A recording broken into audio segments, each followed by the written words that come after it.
Okay, Eric. All right.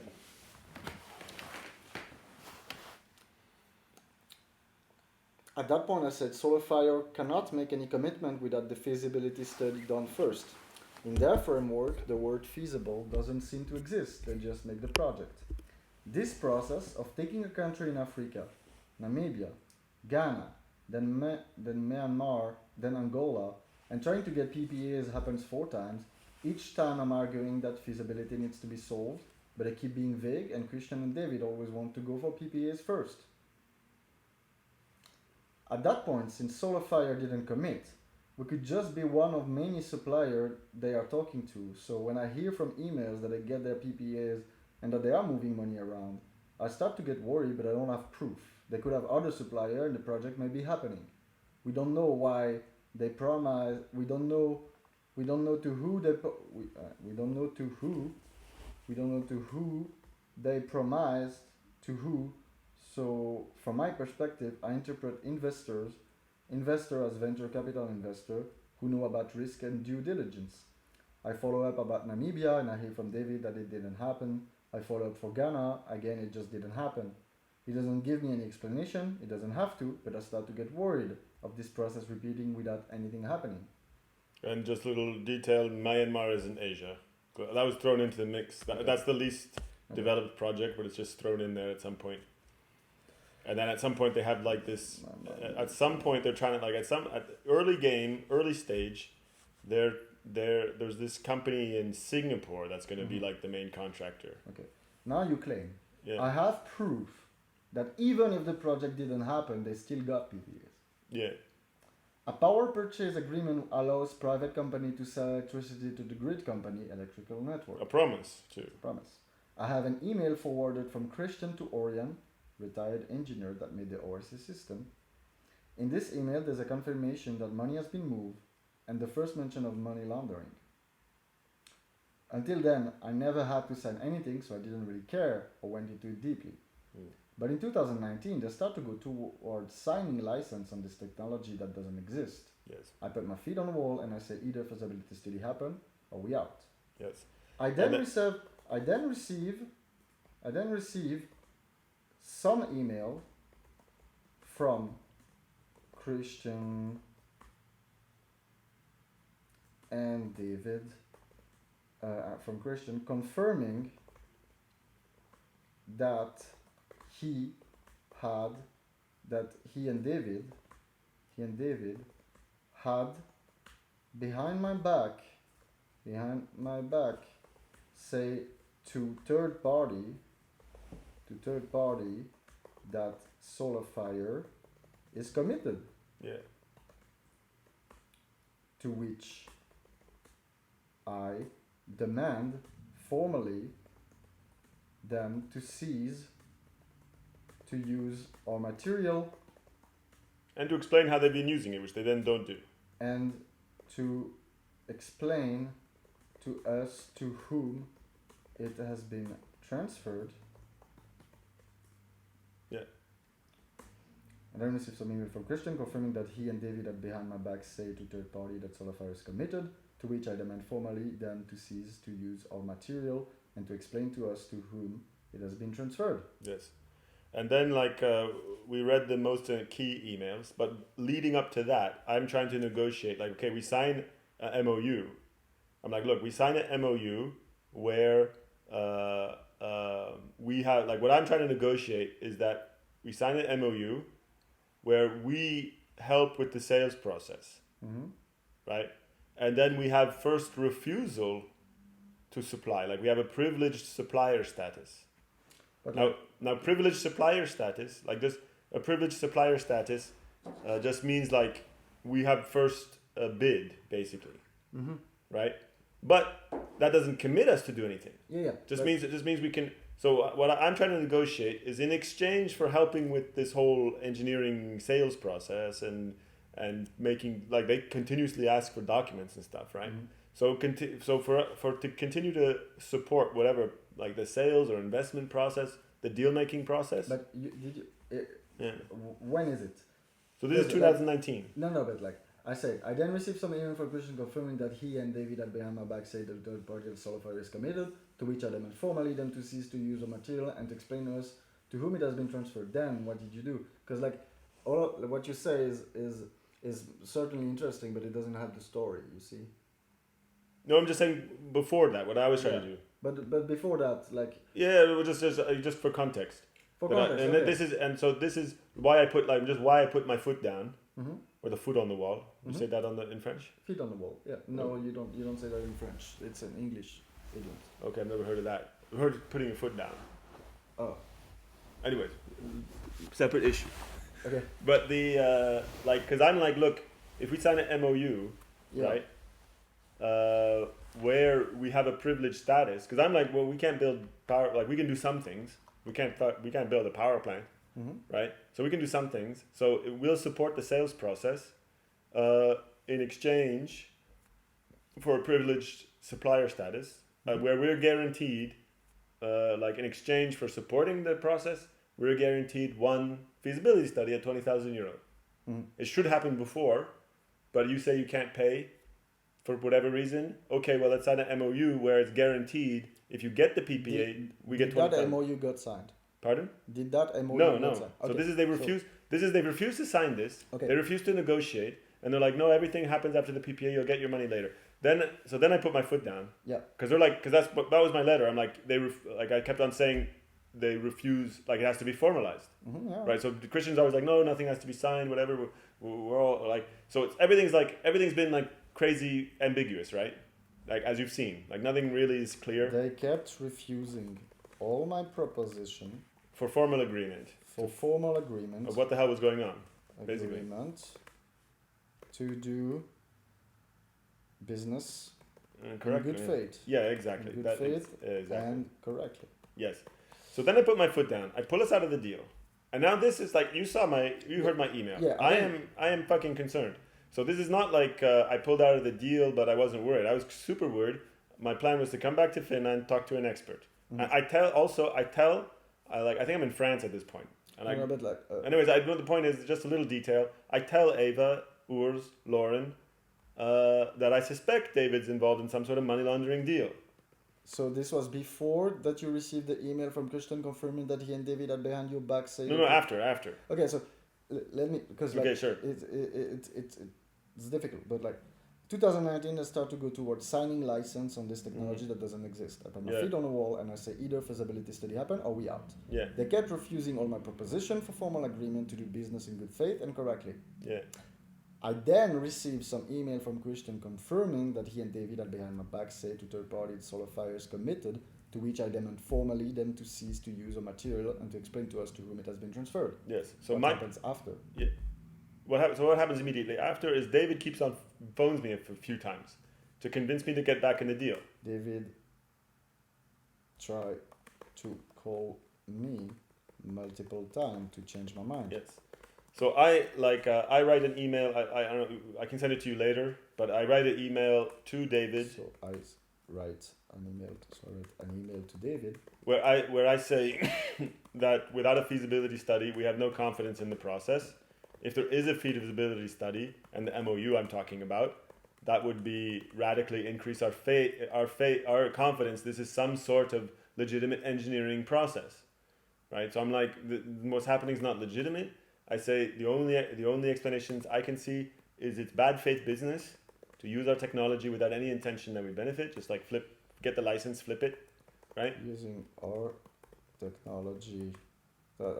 David tried to call me multiple times to change my mind, so I write an email to David where I say that without a feasibility study and the MOU for legitimate engineering process, we have no confidence. It is, yeah. We have no confidence. Yes. That in the deal and in Christian. In the deal and in Christian, because this whole story looks weird. Yeah, well, you want me to read the email?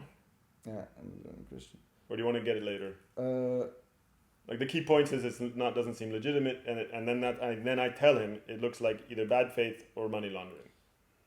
I tell him with like it looks like either bad faith from Christian From Christian, yeah. or money laundering. Because like he's like at that point, it's still possible that David's target of the scheme in the same way we are. Yeah. Right? That Christian's using both David and us to do his whatever he's doing, Yeah. and that both David and us are not going to benefit. Yeah. Okay. So I don't have any proof like this exchange with Christian. It doesn't really prove much about David. Yeah. Sure. But Right. like this exchange with Christian, he. It's concerning. It's concerning. Extreme concerning. This is the My plan. So little details around So this. can you tell me how this exchange with Christian is concerning exactly to write it down? Well, he people who, right, like what appears in the emails is he's telling different things to different people, right? He's letting us believe that the whole deal making process is to raise venture capital, Okay. right? But it's not to raise venture capital; it's to get PPAs and then move money around and so on. It looks like Christian is not about raising venture capital. Well, no, it's not that it doesn't look like this anymore. Clearly, in the emails, Yeah. like they're like, oh, we have like he's saying we have agreement. There's an agreement to supply the technology or whatever, right? So technology doesn't exist. So in this last exchange of emails, it's clear he's been promising the technology. Like he's saying it's not just a problem that there's an agreement that we don't know about. It's an agreement to supply a technology that doesn't exist.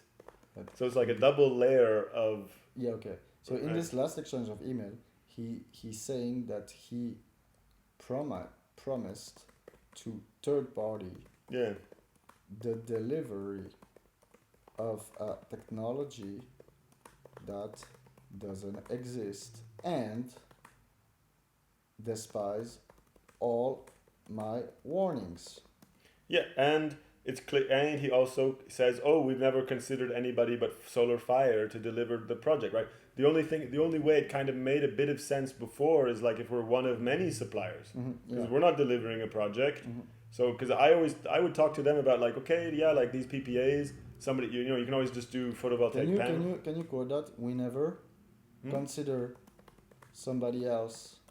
Yeah, in the email. Solar Fire. Yeah, so they're not talking. He's not like, oh yeah, to deliver this technology that doesn't exist. Well, deliver the projects, the PPAs. So it's not like we're one of several suppliers. We are not. Yeah. Which means we are not one of many supplier. We are the supplier that he knows doesn't have that technology. Yeah, exactly. Doesn't have that technology because I warned them multiple times.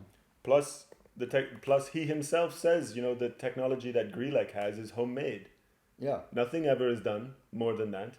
Yeah. Right? So when it's convenient for him, he's like, Orion, what can you deliver? What about your technology, right? He flips the burden of doubt on Orion about the Grelec technology.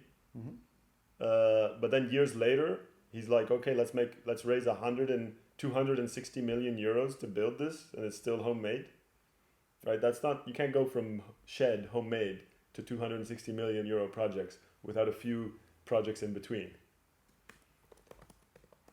Because I was always talking on timelines of like 5 years to get to like multi-megawatt scale, right? 1 year to like develop the first modules, right?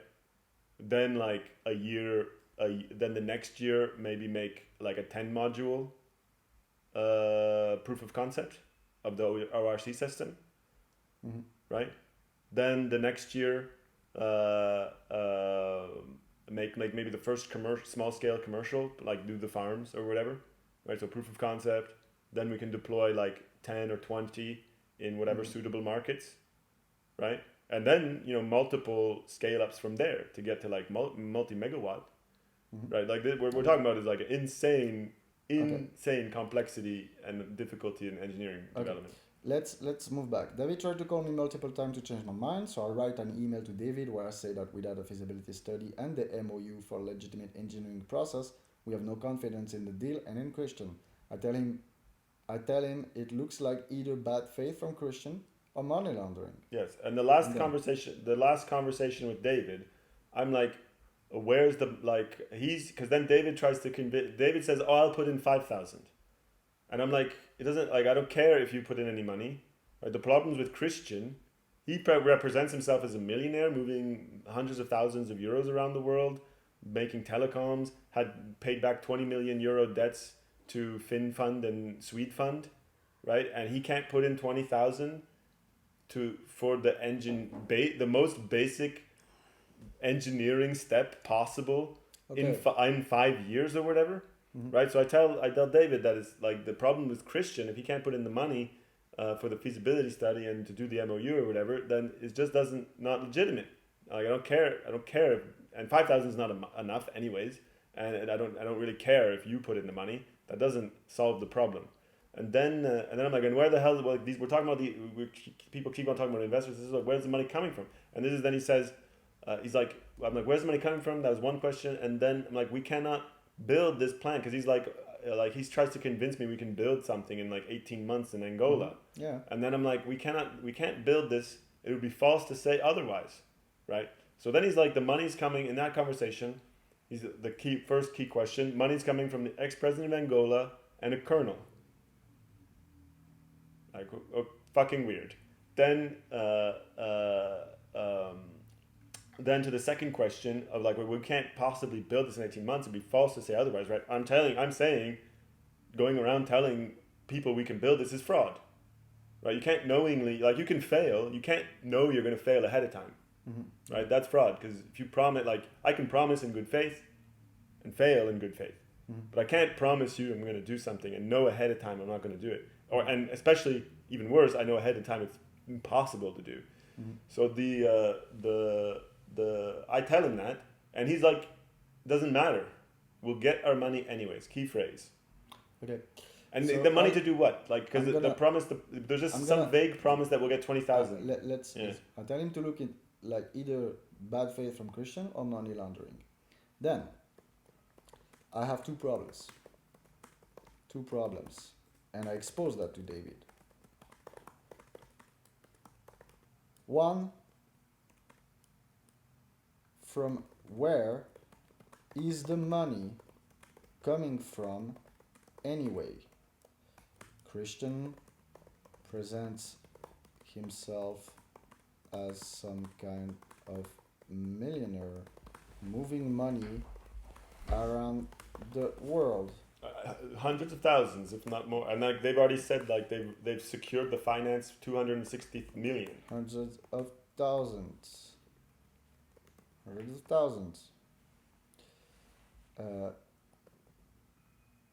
And he cannot put 20K in a numerical, in a basic feasibility study of what we're trying to do. In a basic feasibility studies. Like he is not willing to finance step 1, and he's going around telling people we've accomplished step 100. One, from where the money is coming from anyway. Christian presents himself as some kind of millionaire moving money around the world, 1,000, and he cannot put 20K in a basic feasibility studies. They say they got $800,000 of seed money. They moved from the United States to Norway. Christian said that. Well, Christian or David, or it's maybe possibly even an email. But this is what I'm told, and then I'm like, but this for seed, like they say, this is seed money to raise the 35 million to do like the first phase of the project. Who said they got? Like who said to who? Probably David said to me. You told me you guys got 800K seed money. 800K seed money. Yeah, transferred from the United States. 800K seed money transferred from the US to Norway. To Norway. Wait a second. one, from where the money is coming from anyway. Christian presents himself as some kind of millionaire, moving money around the world, hundreds of thousands, and he cannot put 20K in a basic feasibility study. You told me you guys got 800K seed money transferred from the US to Norway. Well, this is I didn't tell it like well this isn't like verbatim of the conversation, but the point is they say PPA and then there's going to be money and then we'll do the feasibility study, right? Okay. Yeah. But then they get this 800,000. Now they're saying, oh, well, we have to get the 35 million, and then there'll be so you get 800,000 to do to have seed money and do the first steps of a project, but you still can't spend 20,000 on the most basic engineering step possible, right? And then how are you possibly gonna raise 35 million dollars without any engineering at all? Already it's weird that they raised 800,000 euros without any engineering at all, right? Because they present the guesswork and little visuals PowerPointy stuff as the engineering is done. Okay, Lennon. But they're not raising investment, they're just moving money around. One, from where the money is coming from anyway. Christian presents himself as some kind of millionaire, moving money around the world, hundreds of thousands, and he cannot put 20K in a basic feasibility study. You told me you guys got 800K seed money transferred from the US to Norway. If you really did had that, how come you cannot put it for that feasibility study? Yeah, but this is first point. Then after, where's the money coming from? Answer to the money, ex-president of Angola and a colonel. So it's not the where's the money coming from is not the preamble of the rest. Okay, so then I have to. Okay, well, you see, that's why I ask you to go. In point, because One point to David was this, right? There's $800,000 now, but still 20,000 can't be spent on an engineering study. And how are you going to raise 35 million euros without any engineering at all? Okay, so who puts in I take it back. I tell him it looks either bad faith from Christian or money laundering. Yeah. Then I have a problem, and I expose that to David. Christian presents himself as some kind of millionaire, moving money around the world, hundreds of thousands, and he cannot put 20K in a basic feasibility study. You told me hundreds of thousands and millions. He says he had paid back 20 million euros to FinFund and SweetFund debt. Even millions. Yeah. Okay. And he cannot put 20K in a basic feasibility study. You told me you guys got 800K seed money transferred from the US to Norway. If you really did had that, how come you cannot put it for the feasibility study? What does he respond to that? So then it's always you'll get the money after the 35 million is done. Okay. So we go from you'll get the money after the first money's raised. To which he respond. Did that really happen like that? Did you ask that question? Yeah, because of all these years it was no, first we raise the money and then you get paid for doing engineering. So Christian's principle is always okay, no, we're not going to spend any money on engineering until the first money's raised. Okay, so now the money is raised, 800,000. Yeah, 800,000 raised is raised. Yeah. You exposed that to him. Yeah. And to that he said what? Well, no, that they can't do anything on engineering until the 35 million is raised. Okay, so which totally crazy. To which he respond that they will get to the feasibility study after raising 35 million. Once the 35 millions needed are raised. Yeah, and then it's always David's always oh well, Christian's not going to spend the money until all the money's raised. Okay, so. But the basic problem in business is how do you raise money for an engineering project? So how do you raise 35 million euros for an engineering project without any engineering at all? Yeah. It's more of an art project at that point. To me, okay. Christian President, how come you cannot put it for that feasibility study? To which he responded that they will get to feasibility study once the 35 millions needed are raised. Yeah. So this is just not credible. Yeah. To me, it's absolutely not credible. You can't. The only way you could. Then what did you respond to that? So seed money. So this whole years of are going to raise seed money. Okay. That's what seed money's for, to do this sort of thing. Mm-hmm. Yeah. Okay. Once you raise it, and you're not going to do any engineering step, Well, then I said it's not credible. Then it's like, where's the money coming from? Okay, to me it's absolutely not credible. Yeah, so I tell him it's not credible. And then I asked, where is the money coming from? Ex-president of Angola and a colonel is the answer. Coming from. So we're talking about the 800K. Yeah. These 800K. And he told me that money is coming from ex-president of Angola and a colonel. Ex-president of Angola and who? A colonel. And who is a colonel? Like a rang militaire. Huh? Colonel. A colonel. Colonel. It's kind of a weird word. Colonel. Well, it comes from French colonel. It's written the same. Oh, a colonel. Yeah. And a military guy. Yeah, military. And a military guy. Colonel. He told me that money is coming from the ex-president of Angola and a military guy. This 100K that has been moved from the United States to Norway are the money from it's exact words. Who's behind the deal? Okay. So who's moving the deal? Who's behind the deal? Who's moving the deal? No. I'm talking about the money. Yeah, well, the money I think is from like the money I would guess is from the United States would be like some sort of USAID, right? Money like because if you're Angola, right, and you have access to if you're like a corrupt politician in Angola, and then you have access to these renewable energy grant things, right? Well, what would you want to do? Get the grant and put it in your pocket, right? Not do anything, right? Okay, told me that the money is coming from the ex-president of Angola and a military guy. Is that correct? As a president? Pardon? Yeah. That's what he says. That's what he says. Well, no, well, coming from behind the deal, moving the deal forward. I don't see the difference. Like no, there's not really a difference. No, but I imagine like I don't like. It's not about what you imagine. It's more about who. Like you ask David, where's the money coming? That was from? my question, yeah. Okay. And then he answers the who's moving the deal forward, who's behind the deal is the ex-president of Angola and a colonel. So that's like my question is where's the money coming from? His answer is the ex-president of Angola and a colonel are behind the deal, and Angola everything's moving forward. That the ex-president of Angola and a military guy are behind this deal. Yeah. Okay. But I expect the money from the United States is grant money.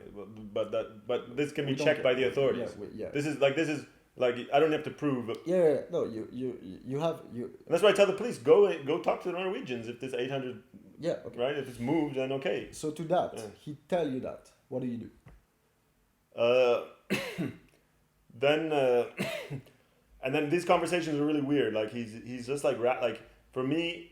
I interpret these like these like he keeps on rationalizing he's like in 18 months we don't have to build anything in 18 months. In 18 months we're gonna renegotiate and so on. So like he keeps on like rambling about I don't ask him. He told you that. Why did you respond to that? Well, obviously we have no confidence. Okay. We have no confidence. I just repeat we have no confidence. If there's no that. And we're out of the deal. I'm out, and that doesn't make any sense, and I have zero confidence in this. Yeah, and that definitely this sounds like corruption. And I then told Ava... It sounds... very much like now... like corruption. Did you tell that to David? It sounds like corruption. Well, I use the word illegitimate business, illegitimate engineering. It sounds like illegitimate engineering to promise to build something that we know ahead of time is not feasible. Yeah, so I tell David if Christian doesn't put in, so I just repeat that if Christian doesn't sign an MOU and put in the money for the feasibility study, right? We're out of the deal. I repeat my position. Yeah. Okay. Yeah, and so this is the last conversation basically with David. Then he's like off silent. So he doesn't try to convince you of anything after that. Yeah, this was his last chance. This was his last effort to convince me. Okay, so he told you that the ex-president of Angola and a military guy are behind the deal. You go like, I have zero confidence and this is my position, and he stopped talking to you. He doesn't try anything. No, He doesn't say. Didn't he say you guys don't have to build things at some point? Yeah. Well, he like all these conversations. He's like, for the question of we can't build it in 18 months. He's like, oh, that's not a problem. Like we're only saying we're going to build it in 18 months, but then when 18 months comes around, we're going to renegotiate, etc. So he'd go on these like long ramblings about these questions. So this is why I thought he was being manipulated just like we were. Yeah. Right, and that he was like stuck what I would call technobabble psychosis. Okay, yeah, okay. I'm not writing that down. Yeah. But he said we're gonna get our money anyway. Yeah. So then he's like, and then he's like, then for the question of the timing, I'm like, we can't possibly build this in 18 months. Like he calculated to build it. He would just like we'd come up to these engineering problems in his implementation plan. Mm-hmm. So like the labor to build 10,000 modules, right? Then like okay, we guessed Arno and I guessed the amount of time it would take a little group to make a module or whatever. Then he multiplied that up to some ridiculous number to make 10,000 modules. And then he calculated we would need the labor force, the entire labor force of Angola and the neighboring 4 countries. And they would come back with this, and then I'd be like, okay, well, obviously that can't happen. And they'd be like, oh, well, we may build a city first to house all of these people. Like, so at this point in his like project implementation planning, I'm just like, what the hell is going on? Right? So I'm like, this is when I then switch to like, we're out of the deal. When he starts saying this sort of stuff. Okay. Right? So, but he doesn't like, he just looks stupid from my point of view. Yeah. And he's not an engineer. Mm-hmm. So he's just like talking out of his ass, which is not necessarily criminal. And if he's being manipulated by Christian, certainly. Well, so this is what confuses me, because I'm unable to evaluate what David. So this is why what my email and my challenge to David about the legitimacy is, because he's a board member of our corporation. So I'm like, you're involved in illegitimate business. I'm the chair of the corporation and the CEO. So I'm telling a board member he's involved in illegitimate business. I expect him to come back with some sort of explanation. Okay, no, wait. Yeah. To what I repeat my position. Solar Fire is out. Yeah. Solar Fire is out. Unless the problems are solved. Then what happened? Well, then it's just silence. Then it's just silence from David. Yeah. Who's still a board member. Yeah, who's still a board member. Who's still a board member. And now I have the problem that a board member that I've just committed to writing, that I see that a board member seems to be involved in illegitimate business, of which a good explanation is money laundering. Yeah, but like you said, you're out, and then it's just I've protected our liability, but only temporarily. No, but like you said, Solar Fire is out. Yeah. And then silence from David, who's still a board member at Solar Fire. So at that time. So if he wasn't a board member, okay, we could just walk away. Well. And we do our life. We continue our life, right? But like now, you told him. So you told him that you have zero confidence. It sounds like illegitimate engineering, illegitimate business, and silence. But what's your problem? Because he cannot do anything, right? No, my problem is that we like if he wasn't a board member, if he wasn't an investor in Solar Fire, right?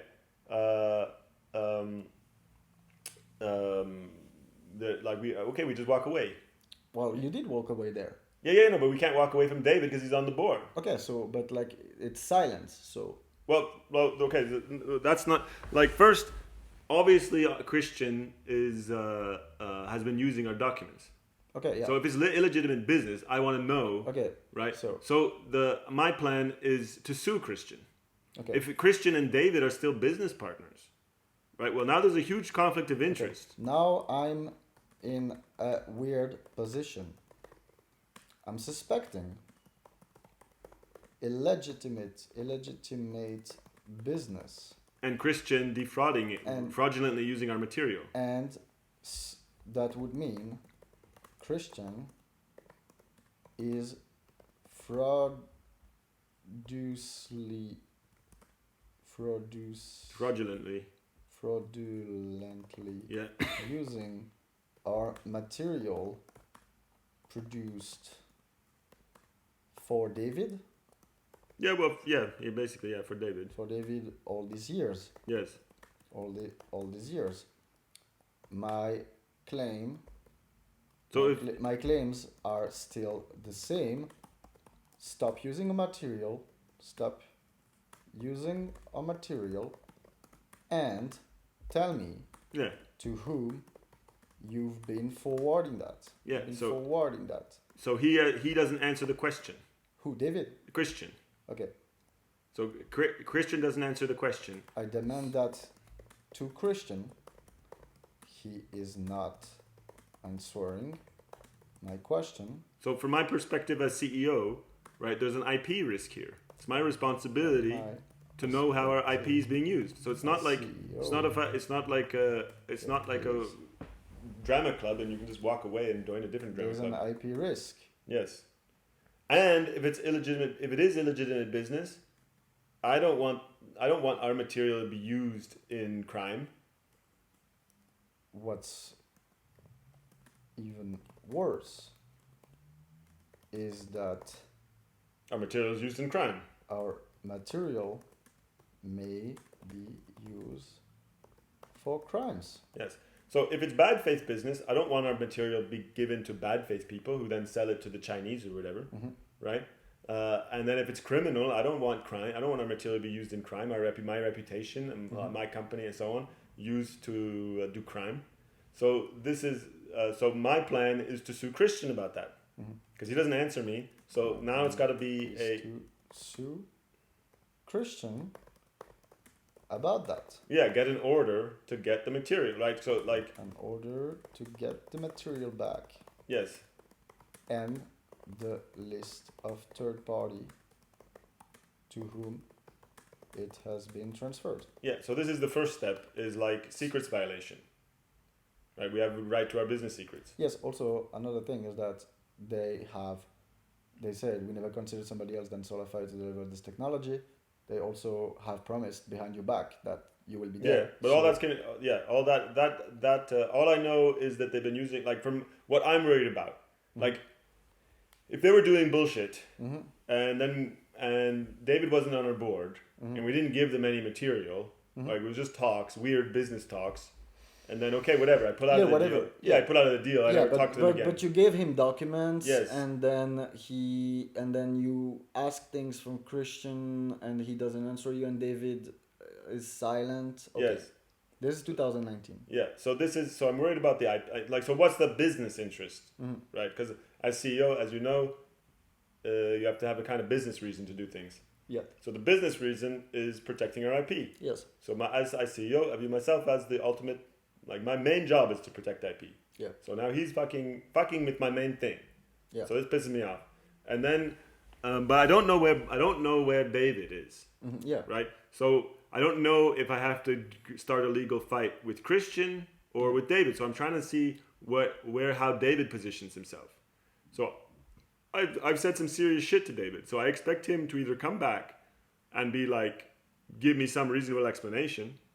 Like even like, oh yeah, well, turns out Christian was getting these PPAs and then just selling them to somebody who just installs photovoltaic panels. So this would be a crime against us. But I could let that go. Because like the money... So David is just trying to convince you to sign a deal. Yeah, bad faith business, it's still defrauding us, right? Because he's let it... But like if he was flipping the PPAs, right? Okay, he's defrauding us because he's letting us believe we're going to benefit from what we're doing, right? Who? Christian. Okay, but I'm asking for David. Why would you need explanation from David? At that point, because no, we can't have a fucking criminal on our board. No. Okay, but like, I don't know if David's. What's clear is David is involved in a bad faith business that could be money laundering. I don't have proof. Like it's not clear where David is.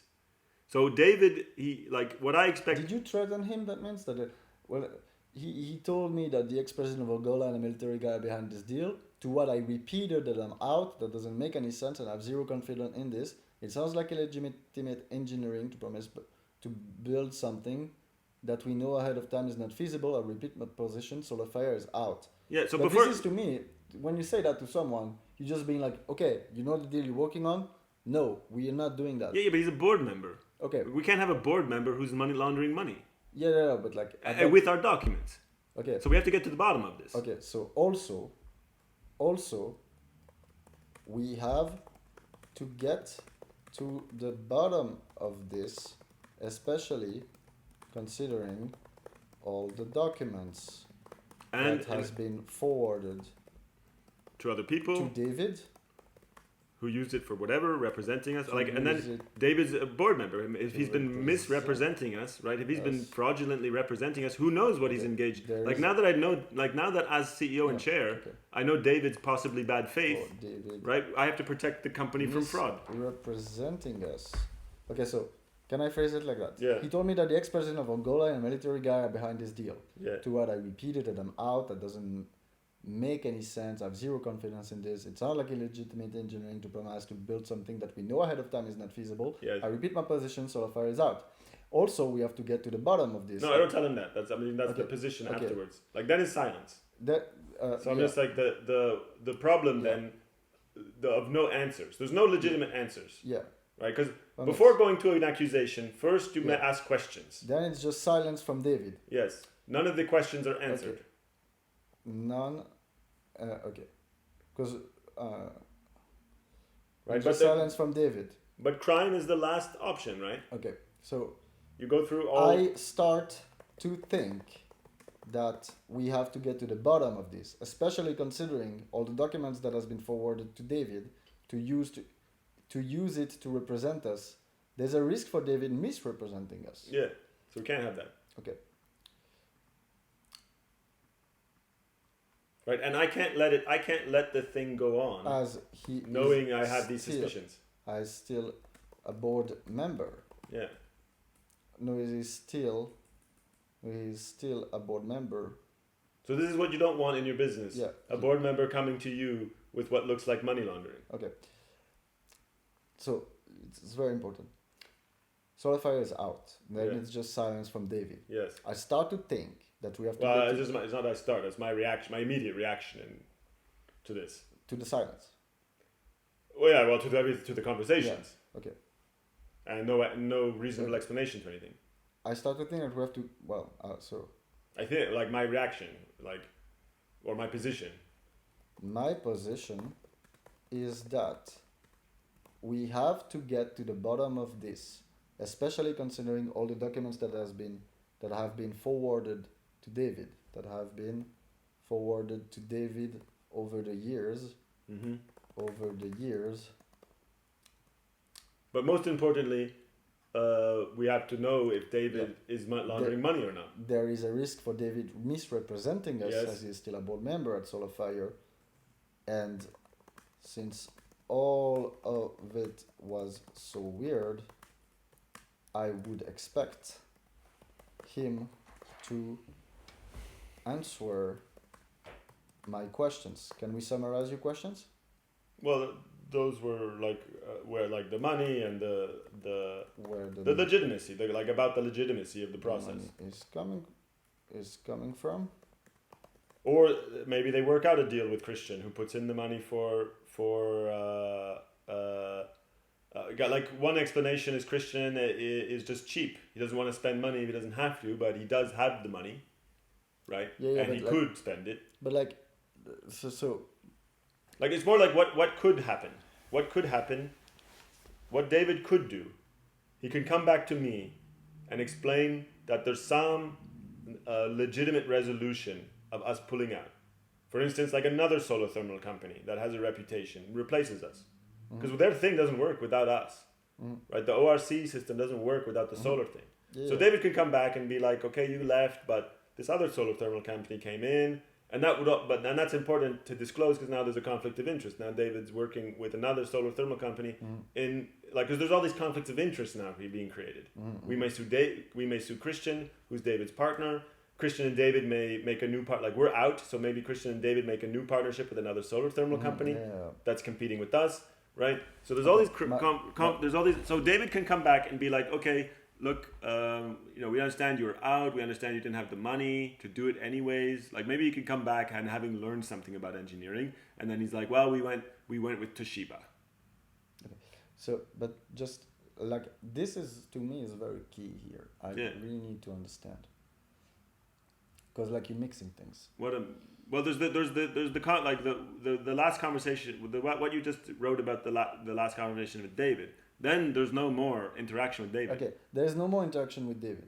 But your position is that we have to get to the bottom of this, especially considering all the documents that have been forwarded to David over the years. Well, just say like, what are the problems now? Mm-hmm. Like we're pulled out of the deal, but there's still problems. Okay. We pulled out of the deal. But there is still problems. So problem number 1, protecting our IP, knowing how and where it's used. Protecting our IP, where is it used? Right, because this is a technology that doesn't exist, so we haven't patented it yet. Yeah. Right. Then problem number 2, conflicts of interest with David. Conflicts of interests with David, who is board member. So that's important. Like business partner of Christian. Yeah. So if we're parting ways, and David can't be like we're now no longer working with Christian. So David can't continue to work with Christian on solar thermal technology without a conflict of interest with us. Mm-hmm. Right. Likewise. If we're going to sue Christian and David still like that's obviously huge conflict of interest. So we have to get to the bottom of this. There's a risk for David misrepresenting us as his board member at Solarfire. We pulled out of the deal, but there's still problems. 1, protecting our IP, where is it used? 2, conflict of interest with David, who is a board member and business partner of Christian. Now I'm in a weird position. And the money, and maybe David's money laundering. Okay, so 3, if it's money, David's laundering money, we can't have him on the board. Okay, yeah. And I'm not putting that down yet. Okay. It's gonna come after. Sure. Now I'm in a weird position. I'm suspecting illegitimate business, and that would Christian is fraudulently using a material produced for David all these years. My claims are still the same. Stop using the material and tell me who you have been forwarding that. I demand that to Christian. He's not answering my question. From my perspective as CEO, there's an IP risk. What's even worse is that the material may be used for crimes.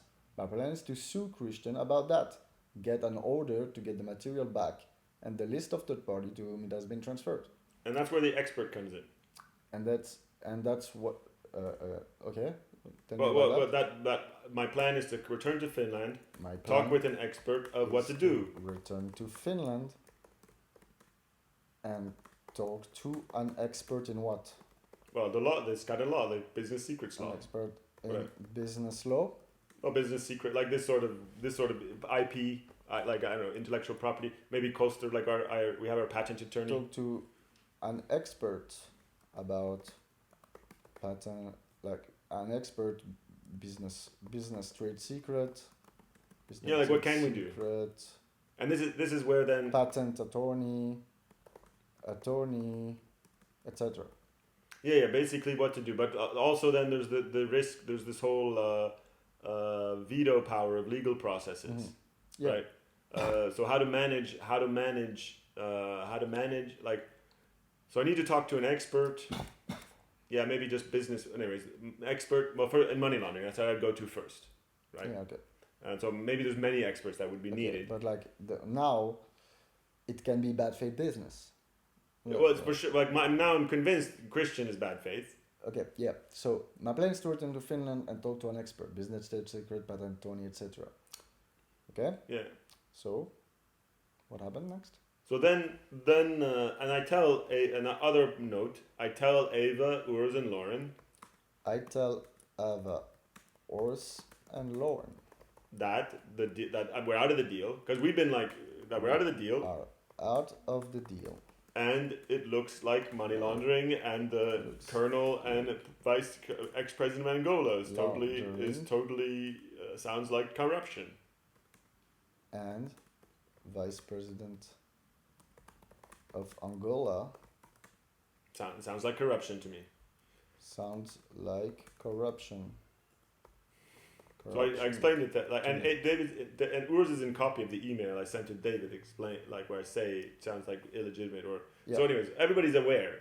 So I make my whole board and executive team aware that we have this, that there's a serious problem with David. Made clear to the executive team And other board members. that and other board member. There's a serious potential legal problem from David. There is some serious problems coming from David. So I hope that they understood from that, don't trust David, but they didn't understand that. The thing is, at that moment, as you said, David could be manipulated. Yeah, that's what. So I'm giving David, like, David's a board member, right? I don't want to create some legal mess, Yeah. right? Where we accuse David, and then he exonerates himself, Yeah. right? I also don't want to. So I'm giving David some grace time to come back to me. Like, we've had some serious differences, right? Yeah. We've had some serious arguments, like. It's escalated to potential money laundering, bad faith, whatever. Like, these aren't good words in business, right? So it's escalated to this point. It's clearly a crisis of some sort. So I'm giving David, like, first I'm voyaging, so I can't really deal with it until I get back to Finland. And we have our, like, during this time, I'm like, build a solar sauna in Switzerland. Like, we have things to do. So I'm like, I'll deal with this when I get back to Finland. And that gives David the time to come back to me with an explanation. So at that time, I still hope. I still hope David will come back to me. So there's three good with an explanation. So there's three good explanations David can do, right? First is explaining that it was weird business, Christian, like, it's bad faith. Okay, Christian, like, you know, what Christian's way of doing business is just, like, confused and nothing's written down or whatever. But now there's another solar and thermal company replacing us. So if it's like, I'm told Toshiba is replacing us in the solar thermal, whatever, some big engineering company that can do these projects replaces us, and then that gets posted on their website. Okay, right? Like, it was confusing business. But they're still doing the projects, right? So if the project happens, right? If these PPAs actually happen, but it's just that we didn't benefit, well, okay, maybe there's some sort of crime or whatever, exploitation of us, but then we could let that go because it's not money laundering, right? Because the project actually happens. It's just we didn't benefit. So it's whatever. It's hard business, bad faith business. But it's just a crime, and maybe it's not even a crime because there's nothing signed, and blah blah blah, right? Right. So if David came back and was like, okay, this other solar thermal, okay, we thought your technology, because there's lots of solar thermal companies, right? So if David came back and said, like, one of our competitors replaced us in the deal, coming back and said some other solar thermal company are replacing us. And the project happens. Will still happen. For example, coming back and say that some other solar thermal company are replacing us, and the project will happen.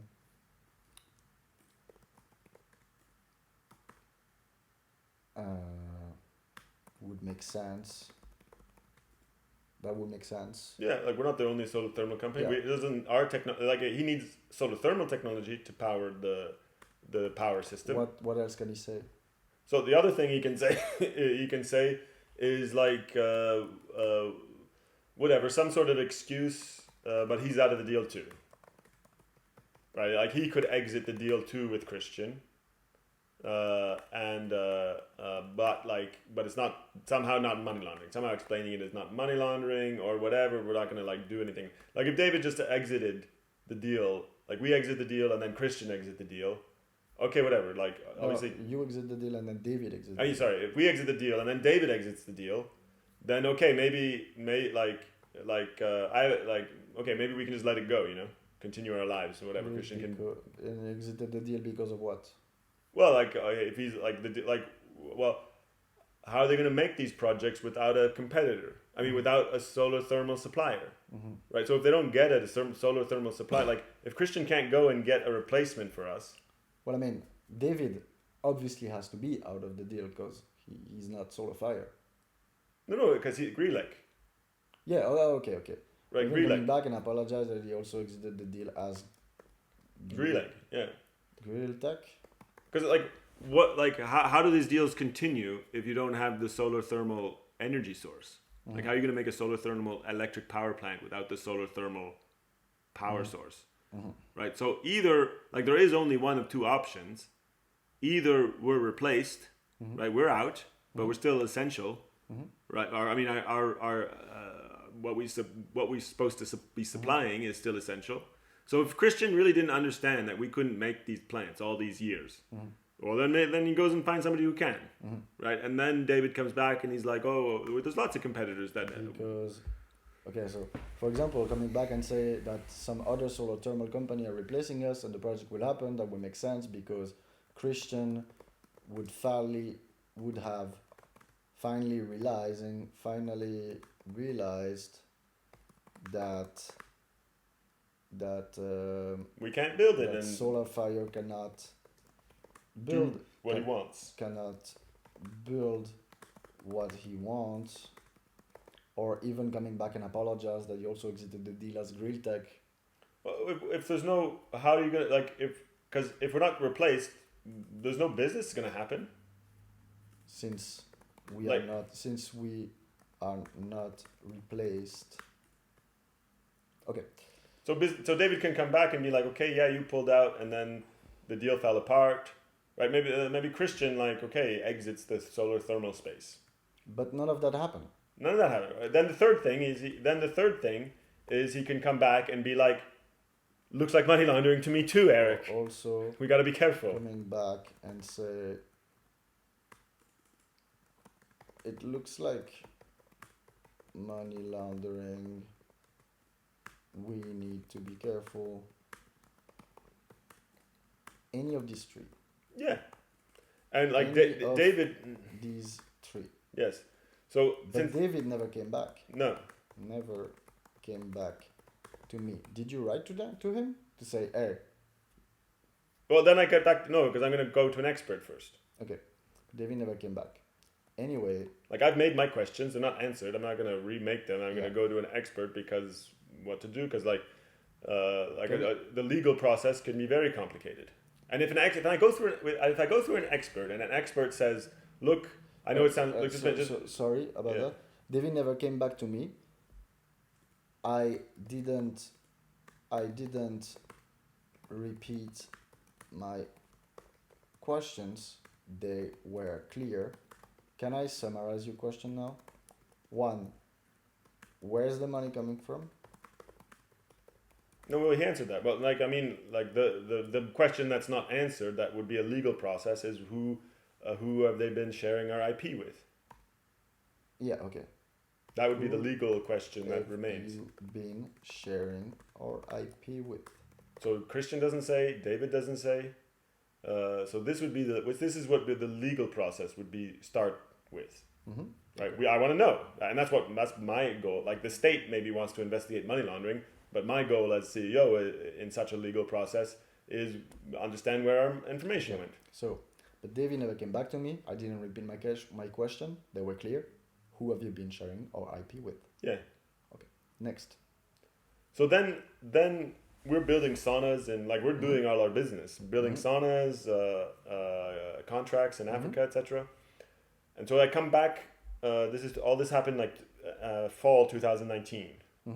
Right. So I come back to Finland in February. I'm back in Finland.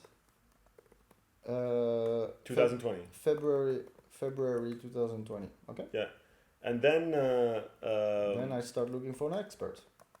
Well, I move I have to move, and then the pandemic happens. Yeah. So then the pandemic's happening, and so it's basically I land in Finland, and the shit's going down in China or whatever. Pandemic happens. Yeah. So now this is so the pandemic delays things. Like first we don't have money to go to an expert.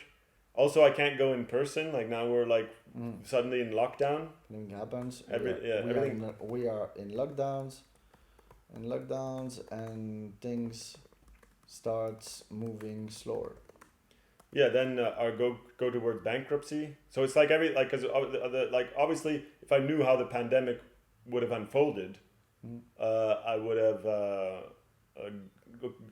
gone to an expert before the lockdowns happened. Sure, but I don't know the lockdowns. Let's keep focusing on the story. We don't want to go through the pandemic and the whole. Yeah. I'm just saying. But the point is, pandemic, huge disruption to business. Yes. And so okay, I got to deal with all the business issues of the pandemic, and I also assume David has to deal with his business issues. Like I assume the pandemic is as disruptive for David as well. Yeah. So it's kind of like, okay, I got to get back to this, but obviously David has to get back to it. I assume the pandemic is also hitting David and slowing him down. Yeah. So I leave him space for now. Yeah, exactly. Because if I go in the pandemic, if I go to David, what's... Yeah. Okay. But he's going to be like, pandemic has fucked everything right. Sure. So then, what happened? So this is then, we're dealing with the pandemic. Okay. Then very high stress, right? And then we recover. Okay. Right? 2000... so the two pandemics to 2020, 2021. 2021. We recover from the pandemic. We recover from Solar Fire. Recover from the pandemic, right? No, sorry. Sorry. No, now we're in 2022. So 2020 summer, we start to recover from the pandemic. Summer 2020, we start recover from the pandemic. When you say we, it's Solar Fire. Solar Fire, yeah. Solar Fire starts recovering from the pandemic. Okay. Yes. And then this is when the team wants to change governance. This is when the team at Solar Fire wants to change governance. Well, the other board members. Who are the board members? Well, Eva, Lauren, and Urs. The board member at that moment are Ava, me, David, Urs, and Lauren. David, Urs, Lauren, and I. Okay. So who the board member? Okay, so so I start going. Then is when the team. So it doesn't change actually. I already put that. This is when the team at Solar Fire wants to change governance. The board member is. Wait, the board member is Eric and Ava and David. How? And Urs and Lauren. Well. They joined the board like in 2019 sometime. Okay, so I have to put that in 2019. Yes. So. In 2000. Okay, so this is a confirmation.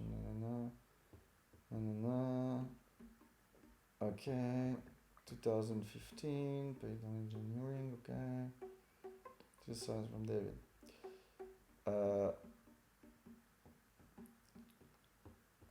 So this is when the team at Solar Fire wants to change governance. The board members at that moment are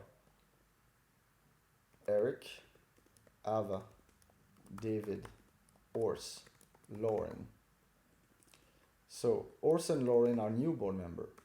Yeah, since board 2019. Member since 2019. And Urs board member since 2019. Yeah. Correct. Yes. Okay. 5 board member. Yeah. Okay. I was against this idea, but I couldn't really stop. I was against this idea, but I couldn't stop it once it got started.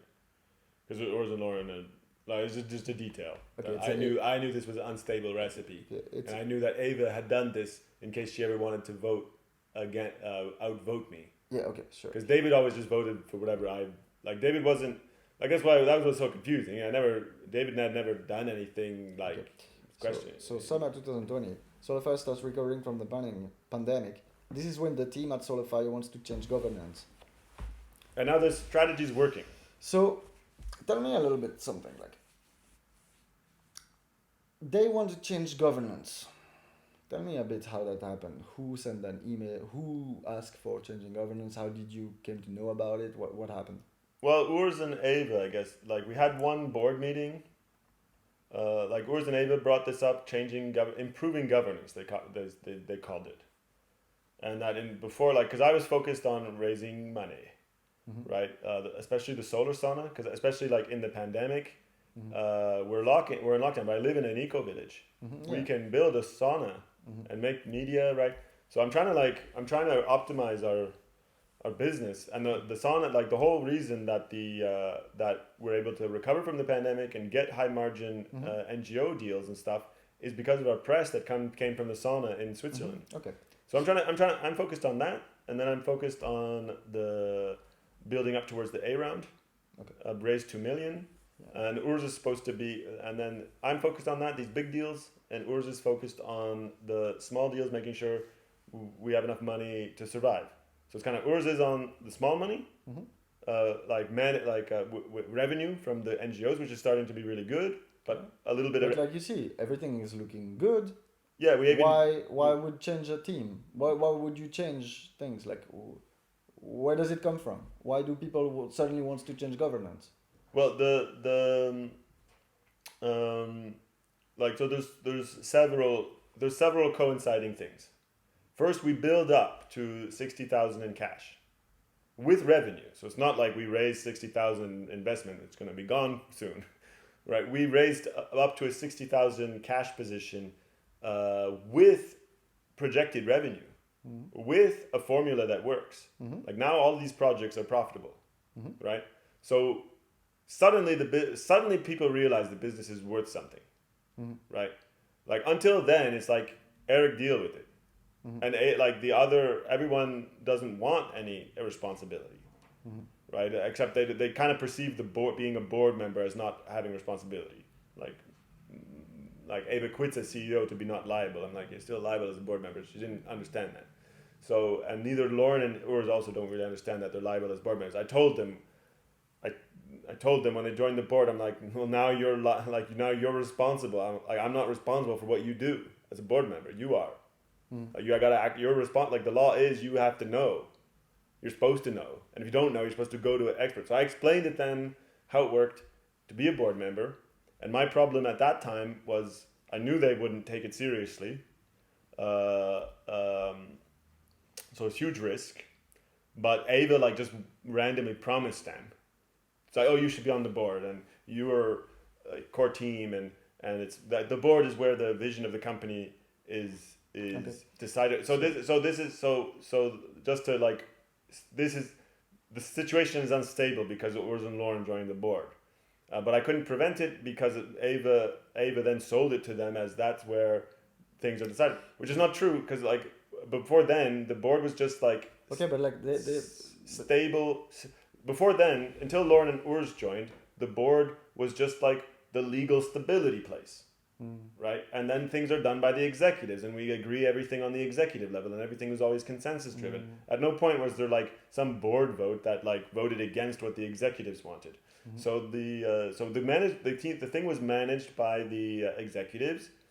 That's where all the decision making happened for running the business, and then the board every once in a while did a board thing, right? Like obviously the annual meeting. Right, and every once in a while an emergency meeting to approve some paperworky thing, right? And then it was really stable because Ava and I live in the same place, so we can always meet and discuss whatever issues. Yeah. And then David only had one vote, so couldn't outvote us.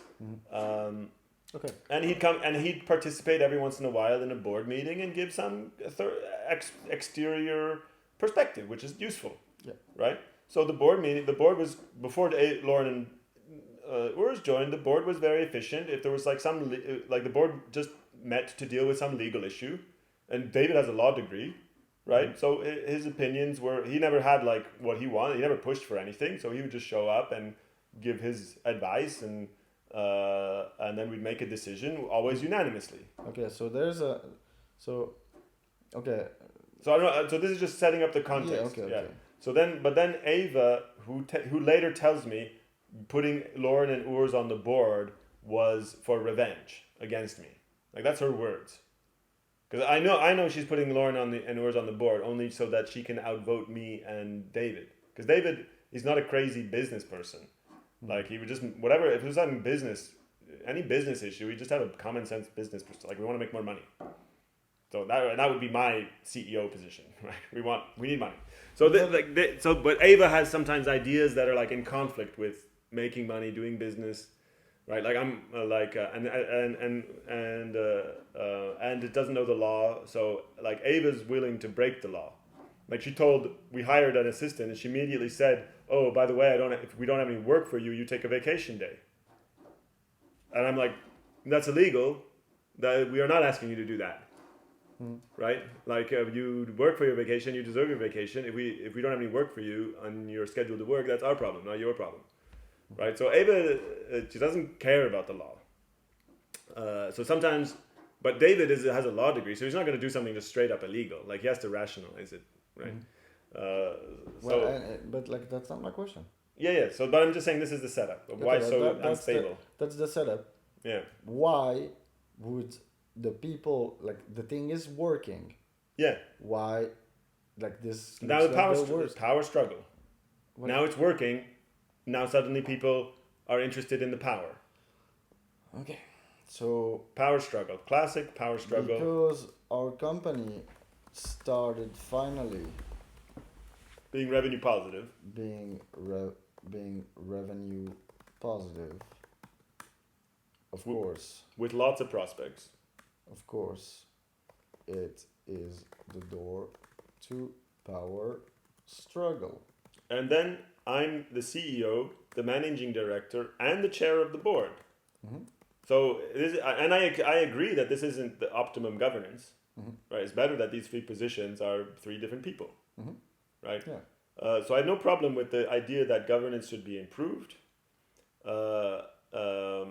Their first board meeting that was kind of like where the conflict starts, because their first idea for improving governance is to create like a rule book for me, the CEO, that I have to follow. Mm-hmm. Is to create a rule book for me as CEO to follow. Yeah. So then, they want to make it like, so then there's an argument appears. I think this is like summer 2020 about. Mm-hmm. So then there's the first argument that appears in a board meeting, and David's there as well. The first argument appears that Urs and Ava produced their little rule book. Urs and Ava would produce. They produced it. Oh, did produce. Urs and Ava did produce it. Yes. Okay. So this is exactly where it's an Ava versus me and David thing, because me and David are explaining to them that this sort of rule book, it can be good as like guidelines, like what we want to happen, mm-hmm. but if it's legally binding, then that means like I'm in breach of contract if I don't follow it, mm-hmm. right? And situations can be very complex, right? Very difficult to deal with. The whole point of a CEO is to be able to resolve difficult situations. Mm-hmm. If there's some like 100 rules I have to follow, mm-hmm. it's just not possible. Yeah. Because they have like all sorts of rules. Yeah. Of like what I can do by myself and things I can do but then need approval, and things I need to approve beforehand, and this doesn't look very efficient to me. And it's just dangerous legally to me. Yeah. And also legally dangerous to me. So So what, you refuse? Well, I refuse, and Dave is also explaining the same thing. So I refuse, and David is also on my side this time. No, he's always on my side. That's Ava's problem. And David is on my side. Okay, David is on my side. But like, David is there at this meeting. Well, it's a board meeting, so he shows up. He shows up. And I'm not gonna. I haven't yet talked to an expert about the whole money laundering thing, so I'm not gonna like. Okay. I'm not gonna like poke that thing of bees. And then David says common sense things. So that's a good sign, right? So you refuse, and David is on your side. Yeah. So and I don't know what's happening with Christian. Maybe he's exiting. Maybe he's like maybe nothing's happening with Christian, and David's just on his other business because David has a bunch of business activity. Like he doesn't make money on the Gree-like thing. He does these consultancies for other companies. So like so as far as I know, David's like there's the pandemic. David's on totally different things, and like the Christian thing is over. So in this meeting and the whole there's also an argument erupts. So this is like the first conflict, management conflict erupts. They want to take away my power to fire people on the spot, and I refuse this because it's possible I see people committing crimes and I need to fire them on the spot, right? So I'm like, you can't tell me I'm taking the liability for what's happening in the company and I cannot get rid of people on the spot. If it's necessary, like obviously it has to, like obviously people have rights, so I can't fire somebody for no reason because they have rights. But like especially why do they? Okay, so and like subcontractors, I can fire on the spot. Okay, but let's just. This doesn't look very efficient to me and also legally dangerous to me, so I refuse it. David is on my side. Yes. So what do they do to that? They want to take... So there's an argument because about... on the book, you're like, no. David is like, no. Yeah, we're both like, this doesn't make sense. Like we can, like, what David and I are like, zero problem having like a document of policies. Sure, but like you refuse this as a legal thing. What is their reaction? So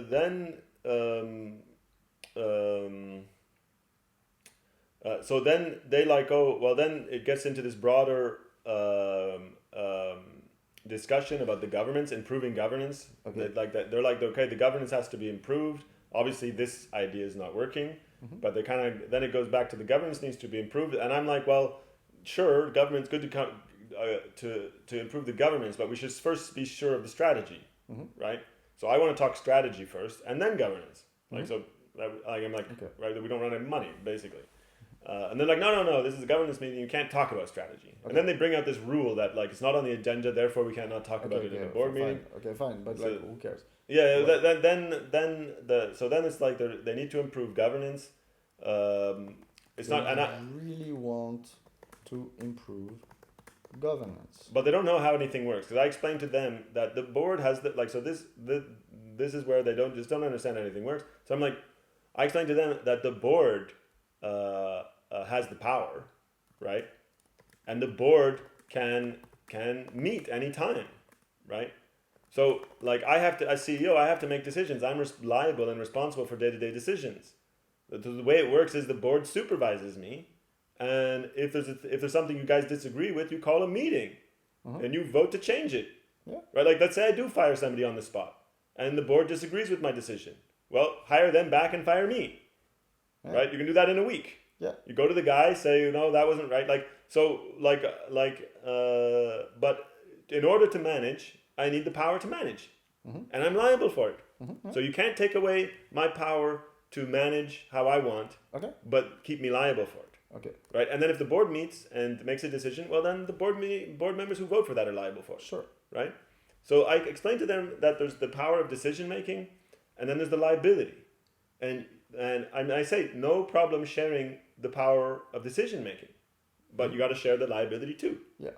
Right, and this is what they don't accept. Their vision is that they start making the decisions more, but I'm still liable. Right, because I explained, look, you guys, we can have a board meeting every day if you guys want, and we vote on everything. But that's not efficient. Like, yeah, of course it's not efficient. That's why you have a CEO, right? Yeah. Okay. Right? So you explain the life to them. Okay. Yeah, explain the life to them. They don't get it. They just don't get it. Okay. David gets it, obviously. David's like, yeah, of course it's all my explanations about power coming with liability. And that's my key phrase: share the power, but share the liability too. And I say, like, we could have an executive committee and so on, but then we have to know how that executive committee works, and like things have to be audited. Like, how did the decision get made? Who's liable for it? They don't want that. Okay, so you basically, so they came to you, they said their things, you're like, okay, but that your thing doesn't work. Okay. Yeah, and I won't be CEO under you. If you get like Ava, Urs, and Lauren could, and Lauren's like a wild card, so he's like, okay, he kind of sees David and I's point of view. Mm-hmm. So it's kind of like David. It's Ava and Urs pushing for this change of governance to take away my power, basically. And they first try to do it through this way. This way, you said no. Yeah, you cannot do that. And David and Lauren are more or less on my side. Okay. Yeah. So then, because Lauren and I are like best friends since childhood. Sure, so sure. there is, and like we talk all the time. There's zero bad blood or anything between Lauren and I at this time. Okay, nice. So then, he's like in Africa. Yeah. So he has like the least corporate experience. Yeah. Okay. Right? So, but like you explain all of that to them, what's their reaction? Well, they're upset. They're like, we still have to improve governance. We can't, and they're like, well, we can't raise money until we improve governance. Like since when? We've been raising money this whole time. Mm-hmm, yeah. Right. So they start to make these rationalizations for why they have to change that don't really work. That are not really business based, because their motivation isn't business. Their Ava's motivation is she no longer wants me as CEO. Okay. But she doesn't want to. She doesn't want to be. If Ava's like, look, I want to be CEO again, and you stay executive chair, I would have said yes. But Ava doesn't want to be CEO, and she doesn't want me to be CEO. So she's trying to like. So this is why her first option is like, okay, just constrain the power of the CEO. Okay. Yeah. So you explain them constraining the power of the CEO. Well, I won't be CEO in that case. The CEO doesn't work. Yes. Doesn't work. So, okay. So this is like, I'm not sure how much you want of these. So then starts a series of arguments, and then we try to solve it. Eventually, it like.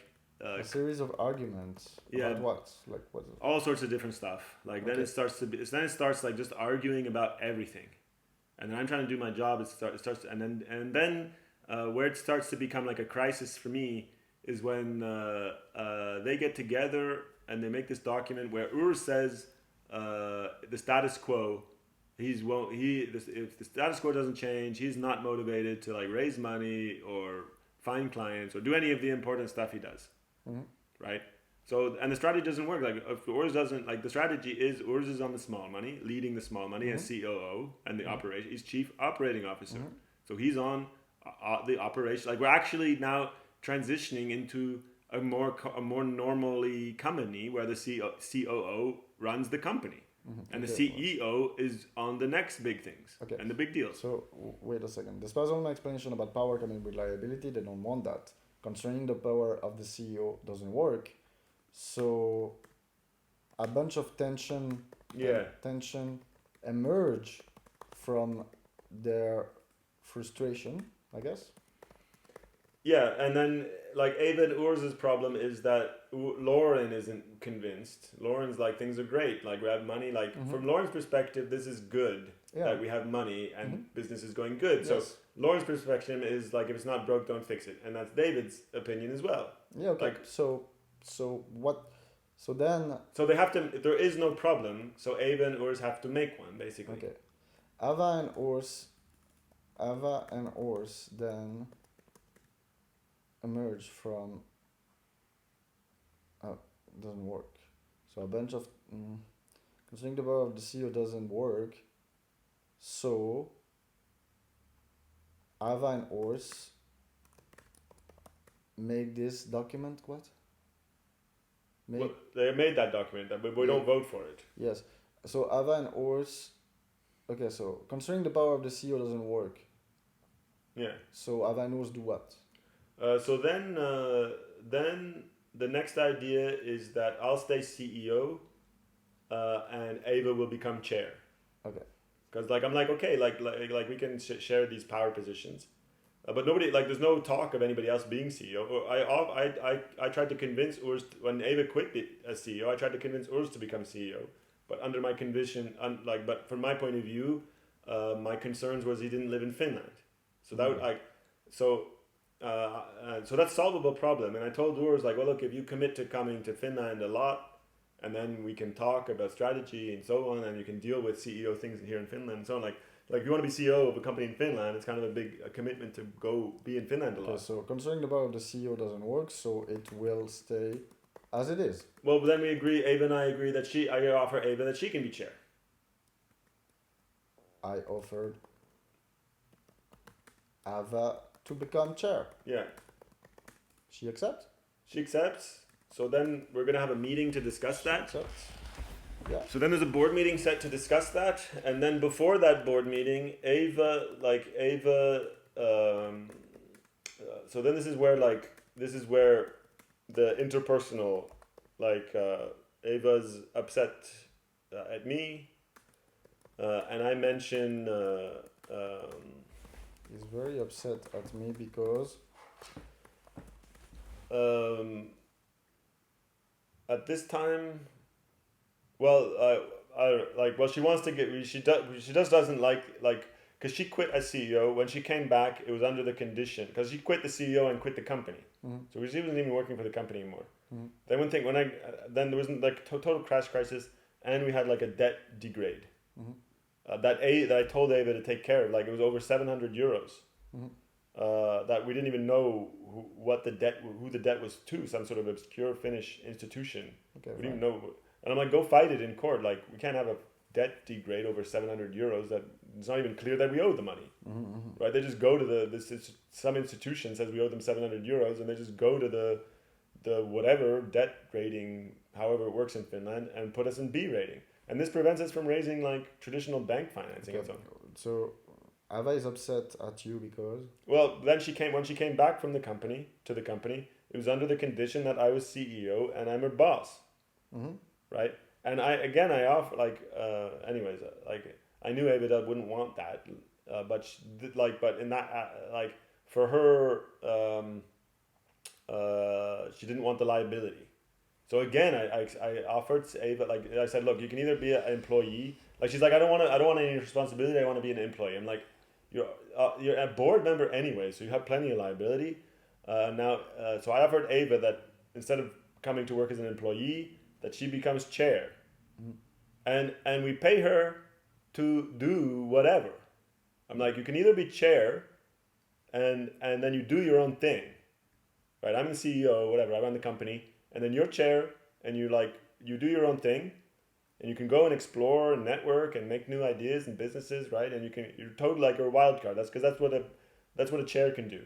Mm-hmm. Right? Because you're kind of obviously you're an important person in the company.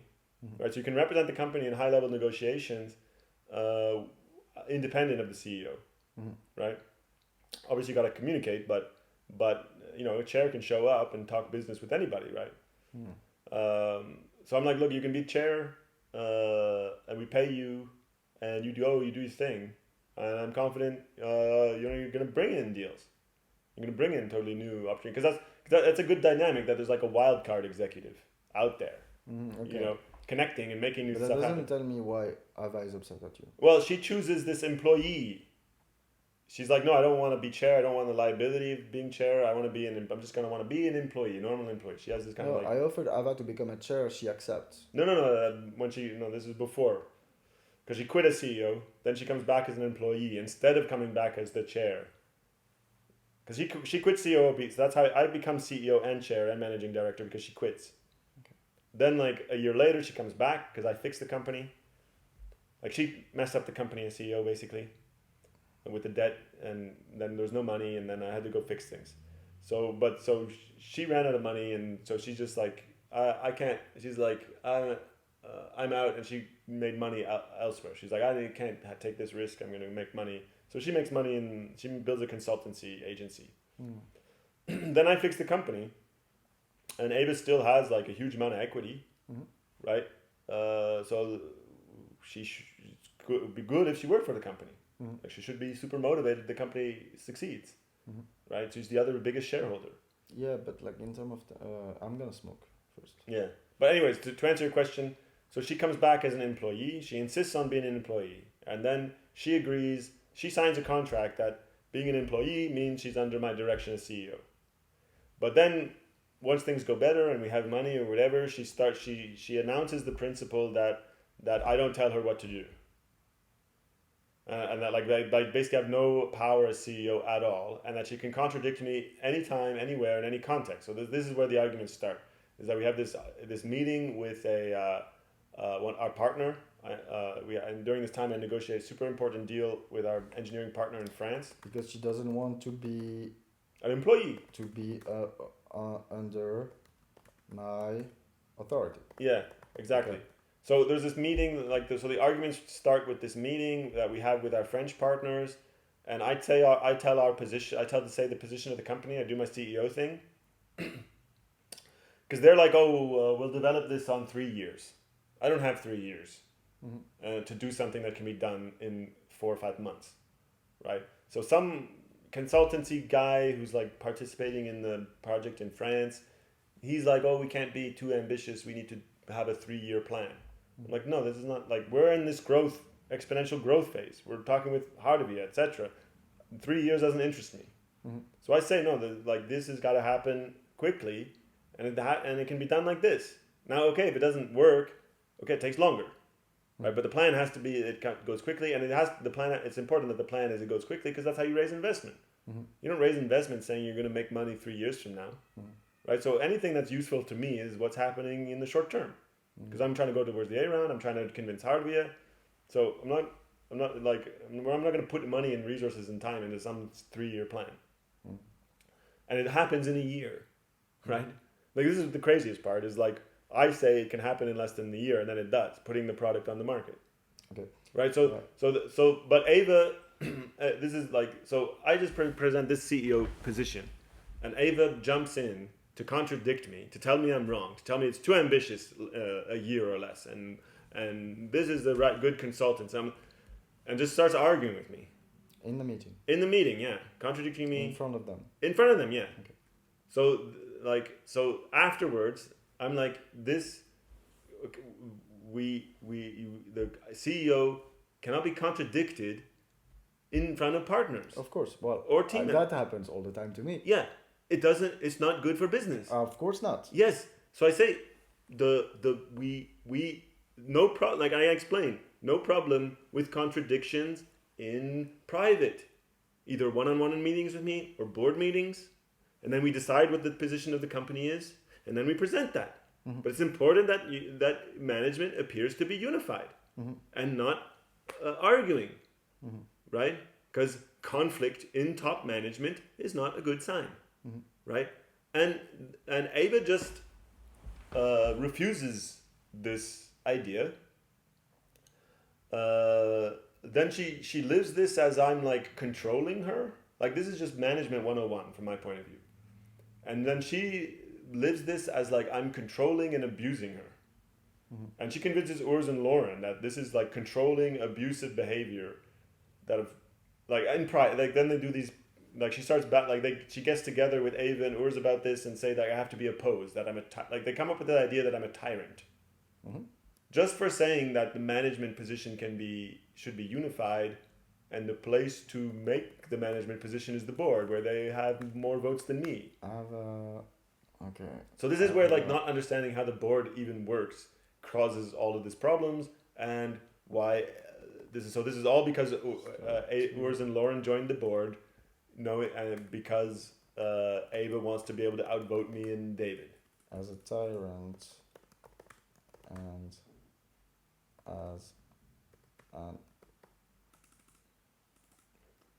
as displaying abusive, controlling behavior. And my position is just what the CEO is responsible and liable for day-to-day business, and has some is the chief. Okay, but right, chief of something, right? So this, and then that during day-to-day business, executives are under the direction of the CEO, right? The CEO is accountable for the board. So the board, so as board members, you can assemble at any time the board, right, to tell me what to do, or to fire me, or to ask me questions, right? But you don't supervise me improvised way in front of partners during day-to-day business, right? You let me do my job, right, of doing the CEO job, and then if you have a problem, you call a board meeting about this. And they refuse to do this. Like, they have all these problems. I'm like, call a board meeting about it. And they refuse. The reason is because I'll win the vote. Like, Ava decides she wants that the solar sauna needs to be cancelled. Because if the solar sauna project exists, that's like my thing. I mean, if the solar sauna project succeeds, that's my thing. And I'd be like CEO for life, basically. It'd be almost impossible to get rid of me as CEO if the solar sauna project exists. Like, that's my big thing. Like, imagine if I was doing Wentai, right? And struggling with that. I was in charge of that. And then you come up with this new game, right? And then my new game succeeds. Your new game succeeds. Am I going to be able to replace you as CEO? I mean, you'll have to be very convincing. Yeah, no, but let's say the Wentai, I don't do much with Wentai, right? No, I'm not like. Well, but you can still be very convincing. Yeah, but we're not like if I'm gonna smoke. If I'm in charge of Wentai,